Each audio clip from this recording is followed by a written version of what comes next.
ప్రభుత్వ నిబంధనలు అతిక్రమిస్తే చర్యలు తప్పవని జయశంకర్ భూపాలపల్లి జిల్లా వైద్యాధికారి డాక్టర్ మధుసూదన్ హెచ్చరించారు.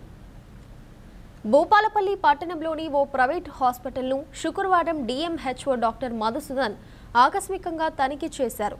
ఆసుపత్రి పరిసరాలను పరిశీలించారు. ఈ సందర్భంగా ఆసుపత్రిలో అడ్మిట్ అయిన పేషెంట్ల వద్దకు వెళ్లి వివరాలు అడిగి తెలుసుకున్నారు. అలాగే వారి కేసెస్ను పరిశీలించారు. అనంతరం ఆసుపత్రి వైద్య సిబ్బంది వివరాలను అడిగి తెలుసుకున్నారు. ఈ సందర్భంగా ఆసుపత్రి వైద్యులకు పలు సూచనలు చేశారు. అనంతరం మీడియాతో మాట్లాడారు. ఈ తనిఖీలో వారి వెంట వైద్యాధికారులు, సిబ్బంది పాల్గొన్నారు.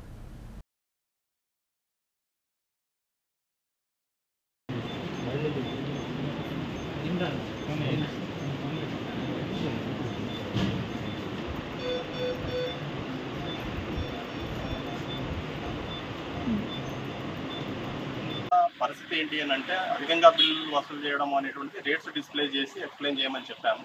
దాని ప్రకారం రేట్స్ డిస్ప్లే చేశారు. అయితే అది యాక్సెప్టబుల్ రేంజ్ అవునా కాదని మేము స్టేట్ ద్వారా నిర్ణయించుకొని తీసుకుంటాం. మనకు డిస్ప్లే అనేది విజిబుల్ డాక్యుమెంట్ కాబట్టి ఇంత చేస్తున్నారు అనేటువంటి మనకు తెలుస్తుంది.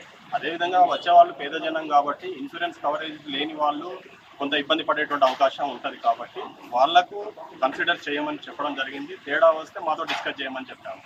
ఎవరైతే అబ్జెక్షన్స్ ఈ హాస్పిటల్ నుంచి చేస్తారో వాళ్ళ నుంచి తప్పకుండా మేము వివరణ తీసుకుంటాము. ఎప్పటికప్పుడు దీన్ని మానిటర్ చేయడం అనేది జరుగుతుంది. ఇంకోటి మల్టీ స్పెషాలిటీలో ఉన్నటువంటి వాళ్ళందరూ దాదాపు అందుబాటులో ఉండాలి. ఎవరెవరు ఉన్నారు, ఎవరెవరు లేరు అనేటువంటిది ఇప్పుడు మనం చూసిన వార్డులలో గైనకాలజిస్ట్, ఫిజిషియన్ అయితే ఇద్దరు అందుబాటులో ఉన్నారు. మిగతా వాళ్ళు టైమ్లీ వస్తానంటున్నారు. ఎవరెవరు వస్తున్నారు ఏంటి అనేటువంటి లిస్ట్ వెరిఫై చేసి ఒకవేళ రాకపోతే మేము ఏమేమి హెచ్చరికలు జారీ చేయాలనేటువంటిది చేయడం జరుగుతుంది. సో ఆన్ కాల్ వచ్చే వాళ్ళు ఉంటారు. అందరు ఇక్కడ అవైలబుల్లో ఉండేటువంటి అవకాశం ఉండదు జనరల్గా ఇట్లాంటి హాస్పిటల్స్కి. బట్ ఆన్ కాల్ వచ్చినా ఎవరెవరు మెయింటైన్ చేస్తున్నారు ఏంటి అనేటువంటి వివరాలు నేను అన్ని కాపీలు తెప్పించుకొని వివరంగా చూసుకొని ఎబిలిటీ, కేపబిలిటీ ఏది ఉంటుందో గదే డిస్ప్లే చేయాలి తప్ప లేనిపోని అని డిస్ప్లే చేయకూడదు అనేటువంటి కూడా వార్నింగ్ ఇవ్వడం జరిగింది. సో ఇప్పుడు రెగ్యులర్ సర్వేలెన్స్లో ఉంటుంది. అదేవిధంగా ఫీవర్ విషయంలో కూడా అన్నెసరీ డెంగ్యూ డిక్లేర్ చేయాల్సినటువంటి అవసరం ఉండదు. వైరల్ ఫీవర్లలో సాధారణంగా ప్లేట్లెట్ కౌంట్ తగ్గిపోవడం అనేటువంటి కామన్గా జరుగుతుంది ఏ వైరల్ ఫీవర్. కాబట్టి డెంగ్యూ కన్ఫర్మేషన్ అనేది ఎలిసా ద్వారా చేసుకోమని చెప్తున్నాము. కిట్లో రాగానే ఇది డెంగ్యూ, ఇది ఫలానా అని చెప్పడానికి లేదు. ఒక డౌట్ పడడానికి మాత్రం పనికి వస్తాయి అది.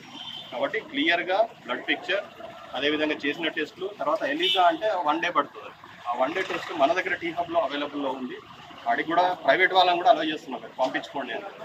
సో వీళ్ళకి కూడా అలో చేస్తున్నాము. ఎలిసా కన్ఫర్మేషన్ చేసుకోమని చెప్తున్నాము. స్పెషాలిటీ సర్వీసెస్లో స్పెషలిస్ట్ ఉన్నారా లేదా అనేది ఫర్దర్గా వెరిఫై చేస్తాం మేము. ముఖ్యంగా ఇప్పుడు మెడిసిన్ అండ్ గైనక్ స్పెషాలిటీస్ అయితే రన్ అవుతున్నాయి. సర్జన్ ఎవరెవరు బాగా వస్తున్నారు, ఇంకా అదర్ స్పెషాలిటీస్ ఏం చేస్తున్నారంటే మేము కేస్ స్టడీ చేసిన తర్వాత వివరిస్తున్నాము. ముఖ్యంగా ఫీజుల విషయంలో మాత్రం మానవతా దృక్పథంలో వ్యవహరించాల్సి ఉంటుంది. పర్సన్ బట్టి మీరు బిహేవ్ చేయాల్సినటువంటి అవసరం ఉంటుంది. ఖచ్చితంగా అదే ఇంప్లిమెంట్ చేస్తామంటే ఇట్లాంటి ఏరియాలో